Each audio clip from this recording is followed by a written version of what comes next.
نحمده ونصلي على رسوله الكريم اما بعد فاعوذ بالله السميع العليم من الشيطان الرجيم بسم الله الرحمن الرحيم رب اشرح لي صدري ويسر لي امري واحلل عقدة من لساني يفقهوا قولي. سورۃ البقرہ آیت نمبر 189. یسألونک، وہ سوال کرتے ہیں آپ سے، وہ پوچھتے ہیں آپ سے. سألا یسألو سے، سألا یسألو سوال، سألا اس نے پوچھا، یسألو وہ پوچھتا ہے، سوال پوچھنا. اور یسألو سے اونا ساؤنڈ کے ساتھ یہ جمع ہے، کا اس کے ساتھ ضمیر لگی. وہ سوال کرتے ہیں آپ سے، وہ کون؟ صحابہ. انل اہلہ، نئے چاندوں کے بارے میں. اہلہ جمع ہے ہلال کی، ہلال کہتے ہیں چاند کو، نیا چاند. پہلی رات کا جو چاند ہوتا ہے اسے ہلال کہا جاتا ہے. ایکچولی ہلال کا مطلب ہوتا ہے آواز بلند کرنا. تو نیا چاند دیکھ کر بھی عموماً لوگ آواز بلند کرتے ہیں، اللہ اکبر کہتے ہیں، اونچی آواز سے کچھ بولتے ہیں، اس لیے اسے ہلال کہا جاتا ہے. قل کہہ دیجئے، ہیا وہ کیا؟ چاند. مواقیت، اوقات کے پیمانے ہیں، وقت بتانے کا ذریعہ ہیں. وقت یا جگہ دونوں کے لیے یہ آتا ہے. جیسے میقات، جب ہم حج کرنے جاتے ہیں تو میقات سے احرام کی نیت کرتے ہیں، وہ جگہ کے لیے ہو گیا، وقت کے لیے بھی اور جگہ کے لیے بھی، دونوں کے لیے، دونوں کے پیمانے میقات کہلاتے ہیں. اور میقات کی جمع ہے مواقیت. مواقیت وقت بتانے کے پیمانے ہیں، اوقات کے پیمانے ہیں. للناسی لوگوں کے لیے یا واسطے لوگوں کے. والحج اور حج کے لیے. ولیس البر اور نہیں ہے نیکی. برہ ہم پہلے پڑھ چکے ہیں، بار آ اس کا روٹ ہے، جنگل کے لیے بھی آتا ہے، کھلی جگہ کے لیے، خشکی کے لیے اور نیکی کے لیے. اور وسیع نیکی، وسیع تر نیکی یعنی خیر کثیر اس کے معنی میں ہوگا. ولیس البر اور نیکی یہ نہیں ہے، بِأَن یہ کہ تَأْتُوا الْبُیُوتَ تم آؤ گھروں کو. عطایاتی سے تَأْتُو تم آؤ، البیوت بیت کی جمع، گھروں کو. من ظہورہا ان کی پیٹھوں سے، ان کی پشت سے. ظہر کہتے ہیں پیٹھ کو، پشت کو، پیچھے سے. یہ ظہر کی جمع ظہور، بیک یارڈ سے. وَلَٰكِنَّ الْبِرَّ اور لیکن نیکی کیا ہے؟ من اتقیٰ جو بچا رہے، جو تقوی اختیار کرے. گھر کے پچھلے دروازے سے انٹر ہونا کوئی نیکی نہیں ہے، بلکہ نیکی کیا ہے؟ جو تقوی اختیار کرے. نیکی تقوی میں ہے. وَأْتُوا الْبُیُوتَ اور تم آؤ گھروں میں. من ابوابہا ان کے دروازوں سے. من سے ابواب، باب کی جمع، ہا ان کے یعنی گھروں کے. واتقوا اللہ اور ڈرو اللہ سے. اللہ کے اوپر زبر کیا بتا رہی ہے؟ کہ اللہ کا لفظ مفعول ہے، اللہ سے ڈرو. لعلکم تاکہ تم، تفلحون تم فلاح پا جاؤ. افلح یفلح فلاح کامیاب ہو جاؤ، فلاح پا جاؤ. یسألونک عن الاہلہ قل ہی مواقیت للناس والحج. وہ آپ سے پوچھتے ہیں نئے چاندوں کے بارے میں. آپ کہتے ہیں کہ یہ لوگوں کے اوقات اور حج کے تعین کا ذریعہ ہیں. وَلَيْسَ الْبِرُّ بِأَن تَأْتُوا الْبُيُوتَ مِن ظُهُورِهَا اور نیکی یہ نہیں ہے کہ تم گھروں میں آؤ ان کی پشت سے یا پیچھے سے. یہ کیوں کہا جا رہا ہے کہ نیکی یہ نہیں ہے کہ تم گھروں کی پشت سے آؤ؟ اور چاندوں کے بارے میں ان کے سوال کرنے کا کیا مقصد تھا؟ ایکچولی بات یہ ہے کہ چاند تو ویسے ہی انسان کی توجہ کا مرکز ہوتا ہے، لیکن عرب کے صحرا میں تو چاند اور ہی انسانوں کی توجہ کا مرکز بنتا تھا. اور دوسری بات یہ بھی تھی کہ چاند ہمیشہ زمانہ جاہلیت سے ہی توہمات لوگوں میں پائی جاتی رہی چاند کے بارے میں، جو آج تک بھی جاری ہیں. جیسے کوئی کہتے ہیں چاند کی 13 تاریخ جو ہے منحوس ہوتی ہے، یا چڑھتے ہوئے چاند، بڑھتا ہوا چاند کوئی کہتے ہیں منحوس ہے، کوئی کہتے ہیں اس سے اس میں خیر ہے. تو اس طرح کی باتیں لوگوں میں ہمیشہ سے چاندوں کے بارے میں رہی ہیں قابل توجہ. تو صحابہ کرام بھی نبی صلی اللہ علیہ وسلم سے ایسی چیزوں کے بارے میں سوال کرتے رہتے تھے. تو یہاں کہا جا رہا ہے وہ آپ سے نئے چاند کے بارے میں پوچھتے ہیں. اہلہ کیوں کہا گیا؟ نیا چاند تو ایک ہے ہوتا ہے نا. تو اس کی ایک دو ریزنز ہو سکتی ہیں. ایک تو یہ کہ ہر مہینے کا نیا چاند ہے تو سارے مہینوں کے چاندوں کے بارے میں. اور یہ بھی ہو سکتا ہے کہ پہلے دن کا چاند ہلال کہلاتا ہے، پھر بدر کہلاتا ہے 14ویں کا چاند. تو ان کے نام بھی ڈیفرنٹ ہوتے ہیں. جیسے جیسے چاند بڑا ہوتا جاتا ہے تو نام بھی بدلتے جاتے ہیں. تو ہو سکتا ہے کہ اس وجہ سے جمع کا صیغہ آیا ہو، اور ہو سکتا ہے اس وجہ سے کہ ہر مہینے کا چاند کا ذکر ہو اس میں. تو آپ جواب کیا دیتے ہیں؟ اللہ فرماتے ہیں قل ہی، یا آپ ان سے کہہ دیجئے کہ یہ مواقیت للناس، یہ وقت اور جگہ بتانے کا ذریعہ ہے. مواقیت ایک عالمی کیلنڈر ہے. چاند عالمی کیلنڈر کیسی؟ اس میں آفاقیت کیا پائی جاتی ہے؟ دیکھیں دوسرے کیلنڈر تو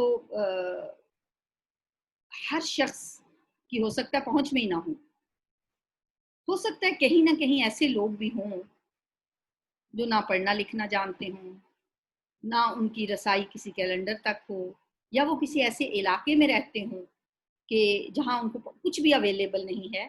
تو چاند کے ذریعے انسان معلوم کر سکتا ہے کہ چاند کو دیکھ کے اندازہ لگا سکتا ہے کہ آج چاند کی کیا تاریخ ہوگی. اور یہ بہت دور کی بات نہیں ہے. 75 to 80s 1980s کے قریب کی بات ہے. میری نانی جب اٹھتی تھی رات کو تو وہ چاند اور ستاروں کو دیکھ کے تہجد کا اندازہ لگاتی تھی. کوئی گھڑی نہیں تھی ان کے پاس، اور رات کو اٹھ کے یہ ستارے اس جگہ پہ ہوں گے، چاند جب یہاں پہ ہوگا تو یہ ٹائم ہوگا، اسی سے وہ اٹھتی تھیں اور اسی سے وہ تہجد پڑھتی. تو بہت سے لوگ اس سے ٹائم کا، وقت کا، دنوں کا، مہینوں کا اندازہ لگاتے تھے. ابھی بھی ہوں گے کچھ ایسے لوگ. والحج، اور حج کے بارے میں، حج تو ایک عبادت کا نام لے دیا گیا نا، باقی عبادات میں بھی چاند جیسے حج کے مہینے ہیں، رمضان کا مہینہ ہے، اور دوسرے بھی مہینوں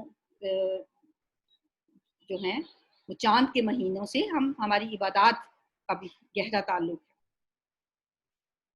اور نیکی یہ نہیں ہے تم گھروں میں ان کی پیٹھوں سے آؤ، ان کی پشت سے آؤ. جس طرح لوگوں نے چاند کے بارے میں توہمات مقرر کی ہوئی تھی، اسی طرح عبادات میں بھی بہت ساری ایسی باتیں اور ایسی توہمات زمانہ جاہلیت سے ہی پائی جا رہی تھی، جن میں ایک یہ بھی تھی کہ وہ کہتے تھے کہ اگر احرام پہن کے ایک دفعہ آپ گھر سے نکل گئے اور پھر کسی کام سے آپ کو دوبارہ گھر میں آنا ہے تو اب آپ دروازے سے داخل نہیں ہو سکتے. وہ وجہ کیا بتاتے تھے کہ آسمان اور ان کے سر کے درمیان اگر کوئی چیز حائل ہو گئی تو پھر ان کا احرام باطل ہو جائے. لہٰذا وہ اس طریقے سے گھر میں انٹر ہوتے تھے کہ وہ جو گھر کی چوکھٹ ہے وہ ان کے اور آسمان اور سر کے درمیان حائل نہ ہو جائے. تو وہ بیک یارڈ سے یا دیواریں پلانگ کے پچھلی سائڈ سے گھر میں انٹر ہوتے تھے اگر انہوں نے اپنے گھر میں دوبارہ واپس آنا ہوتا. اس چیز کو یہاں کہا جا رہا ہے کہ انہیں کو یہ کوئی نیکی نہیں ہے کہ تم گھروں میں ان کی پیٹھوں سے آؤ. وَلَٰكِنَّ الْبِرَّ مَنِ اتَّقَىٰ، لیکن نیکی تو اس کی ہے جو برائی سے بچا رہے، جو تقوی اختیار کرے. جیسے ایک جگہ آتا ہے نا، تعاونوا علی البر والتقوی ولا تعاونوا بالاسم والعدوان، وہاں پہ بھی بر اور تقوی کا ذکر ساتھ ساتھ آیا. نیکی اور تقوی کے کاموں میں ایک دوسرے کے ساتھ تعاون کرو اور گناہ اور زیادتی کے کام میں دوسروں کے ساتھ تعاون نہ کرو. تو یہاں پہ بھی بر اور تقوی دونوں لفظ ساتھ ساتھ آئے ہیں. اور لیکن نیکی کیا ہے؟ من اتقا، جو تقوی اختیار کرے.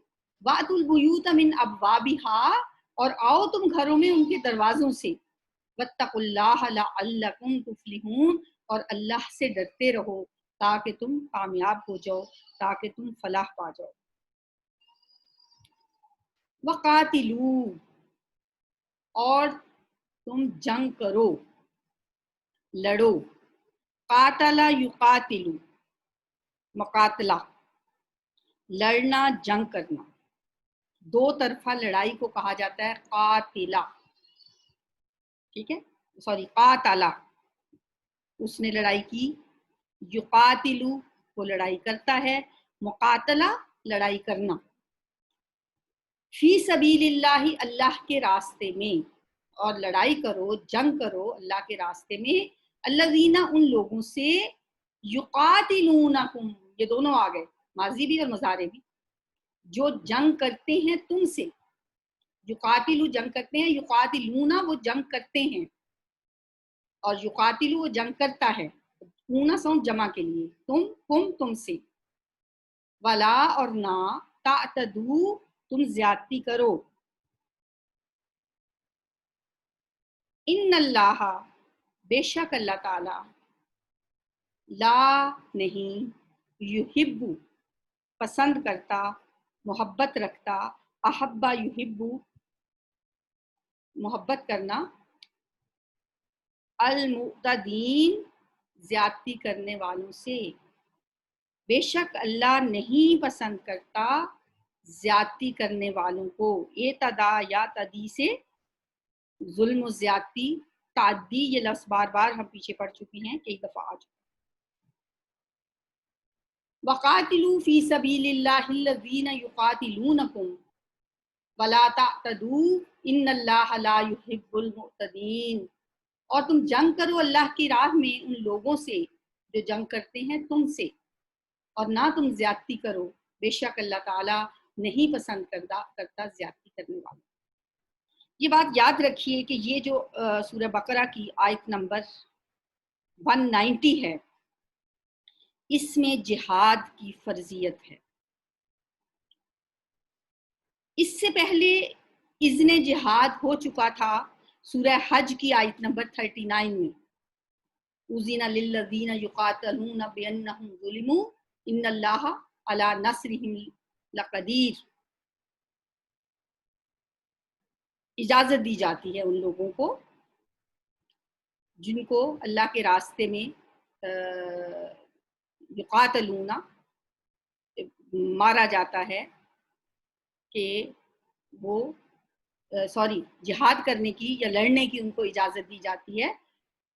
اذن للذین یقاتلون بانہم ظلموا، کہ ان پہ ظلم ہو رہا تھا. ظلم کی بنا پر جن لوگوں پہ ظلم ہو رہا تھا، جیسے مکی زندگی کے 13 سال مسلمانوں نے ظلم ہی سہا، زیادتیاں سہی ہیں، ماریں کھائی ہیں، تپتی ہوئی ریت پہ ان کو گھسیٹا جاتا تھا، ان کے پتھر مارے جاتے تھے، خون آلود کر دیا جاتا تھا، انکلوڈنگ نبی صلی اللہ علیہ وآلہ وسلم.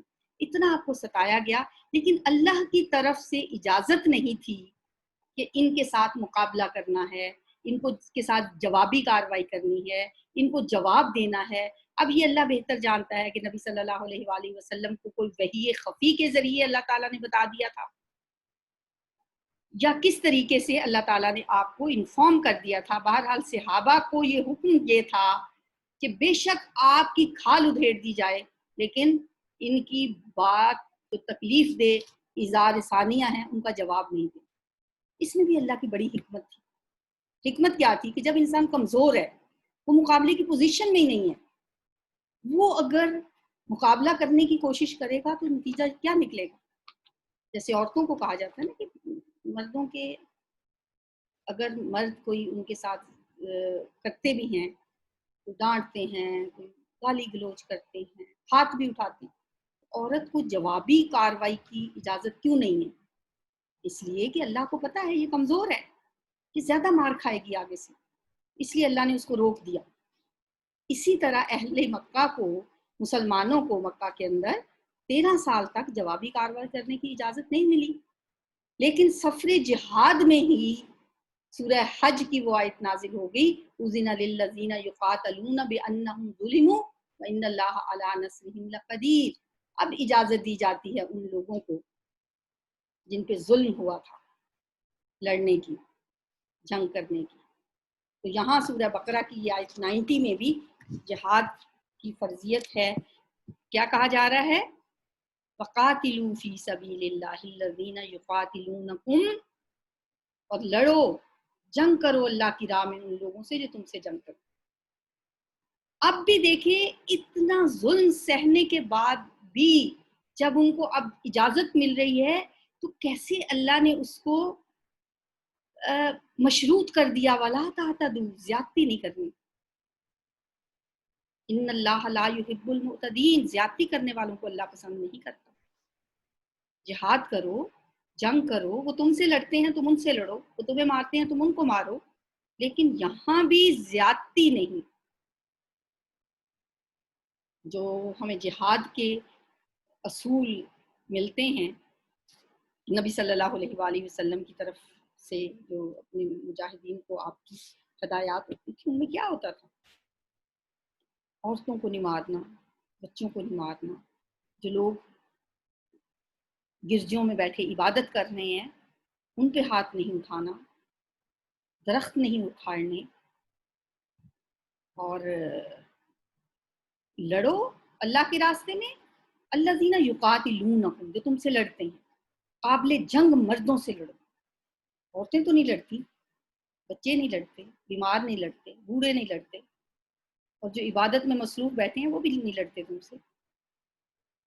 ان پہ ہاتھ نہ اٹھاؤ. وقاتلوا فی سبیل اللہ الذین یقاتلونکم، جو قابل جنگ ہیں ان سے لڑو، اور زیادتی نہ کرنا. ان اللہ لا یحب المعتدین، یہ دھیان رہے کہ اللہ زیادتی کرنے والوں کو پسند نہیں کرتا. وقتلوہم، اور تم قتل کرو ان کو. اب یہ دو لفظ ہیں، ان کو اچھی طرح سے سمجھ لیں ورنہ یہ آپ کو کنفیوز کریں گے. ایک لفظ آپ نے پڑھا قاتلا یقاتلو، مقاتلہ، ٹھیک ہے. قاتلا، قاف کے بعد الف ہے، قاتلا. ایک لفظ ہے قتل، اس میں قاف کے بعد الف نہیں آ رہا. قتل کرنا کیا ہوتا ہے؟ مارنا، قتل کر دینا. اور قاتلا ہوگا لڑنا. بس ان دونوں کو سمجھ لینا ہے کہ جب قاف کے بعد الف آئے، قاتلا ہو، تو وہ مقاتلہ ہوگا، وہ لڑائی ہوگی، وہ جنگ ہوگی. اور جہاں پہ الف نہ آئے وہاں پہ کیا ہوگا؟ وقتلوہم، فقتلوہم، ٹھیک ہے. اور قتل کرو، پس قتل کرو، یہ مارنا ہے، جان سے مار دینا. اب یہاں کیا ہے؟ وقتلوہم، اور قتل کرو ان کو، حیثو، جہاں بھی، ثقفتموہم، تم پاؤ ان کو. ثقف یثقف ہوتا ہے مقابلے کے لیے کسی کو سامنے پانا. کبھی کبھی کوئی ایسے مشکل لفظ بھی آ جاتے ہیں، ان کو 2-4 دفعہ دہرا لیا کریں، علیحدہ سے لکھ لیا کریں، اور کسی نہ کسی چیز کے ساتھ اسے ریلیٹ کر لیا کریں. ثقافا، ثقفتموہم، تم پاؤ ان کو، یعنی مقابلے کے لیے جب ان کو پاؤ تو انہیں مارو، اب نہیں چھوڑنا. وَأَخْرِجُوهُمْ، اور نکال دو ان کو. اخرج یخرج اخراج، من حیثو جہاں سے اخرجوکم انہوں نے نکالا تم کو. کہاں سے نکالا تھا انہوں نے؟ مکہ سے. اب تمہاری باری ہے، انہیں مکہ سے باہر نکال کر مکہ فتح کرنے کی باری تمہاری ہے اب. والفتنۃ اور فتنہ. فتنہ کیا ہوتا ہے؟ فاتانون اس کا روپ ہے. فاتانہ یفتن کا مطلب ہوتا ہے کسی چیز کو پگھلا کر، جو دھاتیں ہوتی ہیں ان کو پگھلانا، مٹی میں پگھلا دینا. اور یہاں اس کا مطلب ہے اللہ کے راستے سے روکنا. والفتنہ تو اور فتنہ اشد زیادہ سخت ہے، زیادہ شدید ہے، من القتل قتل سے. اور فتنہ قتل سے زیادہ سخت چیز ہے، زیادہ شدید چیز ہے، زیادہ بڑی چیز ہے. اشدو جو ہے شدید سے، اشد جو ہے نا لفظ وہ اسم تفضیل ہے، پہلے بھی ہم پڑھ چکے ہیں، زیادہ شدید ہونا. والفتنہ تو اشد من القتل. ویسے تو قتل بہت بری چیز ہے نا، ایک جان کا قتل پوری انسانیت کا قتل قرار دیا گیا ہے. لیکن اب یہاں کیوں یہ کہا جا رہا ہے؟ ساتھ ہی اللہ نے بتا دیا، پہلے یہ کہا نا کہ مارو ان کو جہاں کہیں پاؤ ان کو، اور نکال دو جہاں سے انہوں نے تمہیں نکالا تھا. کیوں ایسا کرو؟ اس لیے کہ والفتنہ تو اشد من القتل، وہ اللہ کے راستے سے روکتے ہیں. اور اللہ کے راستے سے روکنا، یہ جو فتنہ ہے یہ اشد من القتل، یہ قتل سے زیادہ بڑی بات، اس لیے ان کو قتل کرنا. ولا تقاتلوہم، اور نہ تم ان کو قتل ان سے جنگ کرو. اب کیسے آپ کو پتا چلا کہ یہ قتل کرنا نہیں ہے، یہ جنگ کرنا ہے؟ یہاں تو الف نہیں آیا کاف کے بعد. یہ جو مد ہے یہ الف کے برابر ہے. کھڑی زبر از اکول ٹو الف. اس کی آپ ساؤنڈ بھی دیکھیں، قاتلو، تقاتلو. ٹھیک ہے، نہ جنگ کرو ان سے، نہ لڑو ان سے. ولا تقاتلوہم، اور نہ تم جنگ کرو ان سے. تامین تم، قاتلو جنگ کرو، او سون جمع کے لیے، ہم ان سے. عند المسجد الحرام، مسجد حرام کے قریب، مسجد حرام کے پاس. مسجد حرام کو حرام کیوں کہا جاتا ہے؟ محترم، حرمت والی مسجد، جہاں پہ ہر انسان کی جان کو نقصان پہنچانا، کسی بھی انسان کی جان کو نقصان پہنچانا، اس کی عزت کو نقصان پہنچانا، اس کے مال کو نقصان پہنچانا حرام ہے. مسجد حرام کے قریب ان سے جنگ نہ کرنا. حتیٰ یہاں تک کہ یقاتلوکم، وہ جنگ کریں تم سے. پھر قاتل ہے یہ، اس کو اگر ہم لکھیں قاف زبر الف قا تو بھی وہی بات ہے، لیکن قاف کے اوپر کھڑی زبر جو ہے وہ بتا رہی ہے کہ یہ لفظ قاتلو ہے. قاتلو، لڑو ان سے. یقاتلوکم، وہ لڑیں تم سے. ٹھیک ہے، پہلے تا تھا اس کا مطلب تھا تم، یہاں پہ یا ہے اس کا مطلب ہے وہ. مسجد حرام کے قریب ان سے نہ لڑو. حتیٰ یقاتلوکم، یہاں تک کہ وہ لڑیں تم سے. فیہ، اس میں. کس میں؟ مسجد حرام میں. مسجد حرام کی حرمت ہے، وہاں جنگ نہیں کرنی. لیکن اگر وہ تم سے مسجد حرام کے اندر آ کے لڑیں گے تو پھر تمہیں جواب دینا ہے. فَإِن، پس اگر، قاتلوکم، وہ جنگ کریں تم سے. قاتلو، وہ لڑیں، تم سے. فقتلو، اب قتل آ گیا، اب کوئی الف نہیں ہے کاف کے بعد. فقتلوا پس تم قتل کرو ہم ان کو،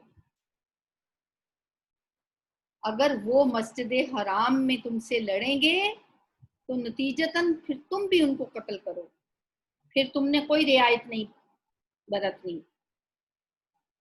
کذالک اسی طرح، جزاء بدلہ ہے، سزا ہے، الکافرین کافروں کا، اسی طرح جزا ہے کافروں کی یا بدلہ ہے کافروں کا۔ وَاقْتُلُوهُمْ حَيْثُ ثَقِفْتُمُوهُمْ اور انہیں قتل کرو جہاں بھی تم ان کو پاؤ۔ وَأَخْرِجُوهُمْ مِنْ حَيْثُ أَخْرَجُوكُمْ اور انہیں نکال دو من حیث جہاں سے اخرجوکم انہوں نے نکال دیا تم کو، یعنی مکہ سے۔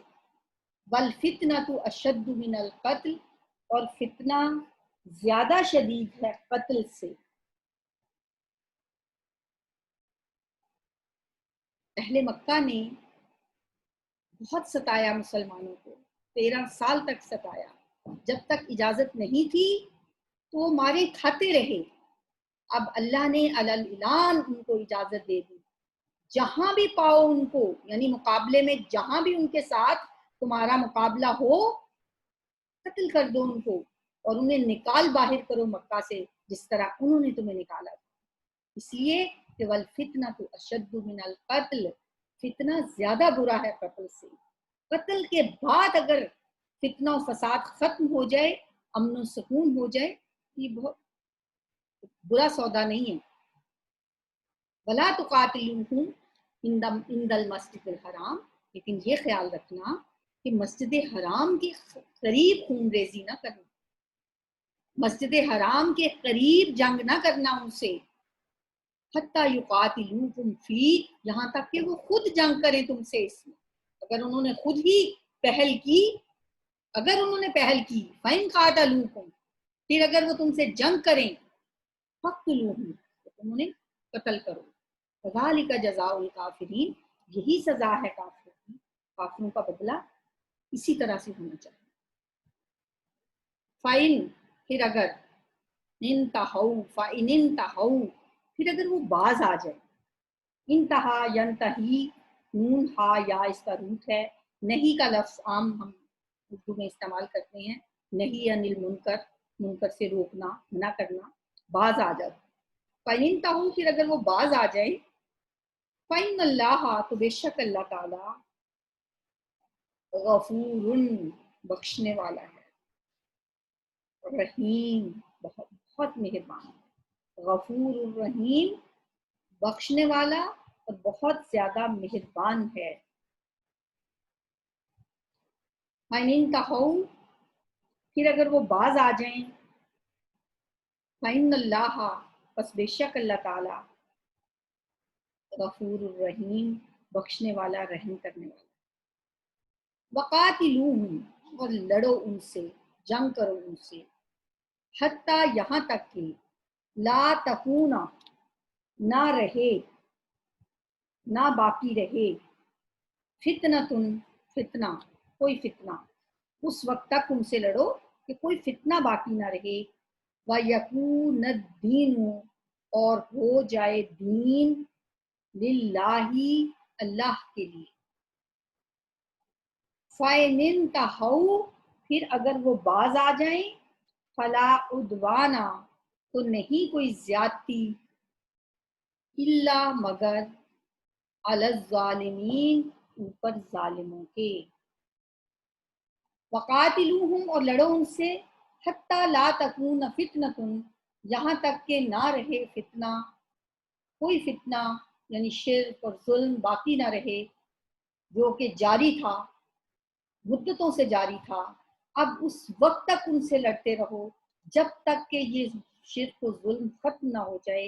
وَيَكُونَ الدِّينُ لِلَّهِ، اور ہو جائے دین اللہ کے لیے، اللہ کے دین کی سربلندی کے لیے، اللہ کا کلمہ بلند کرنے کے لیے، اعلائے کلمت اللہ کے لیے، کہ ان سے لڑو اور فتنہ و فساد ختم کرنے کے لیے لڑو۔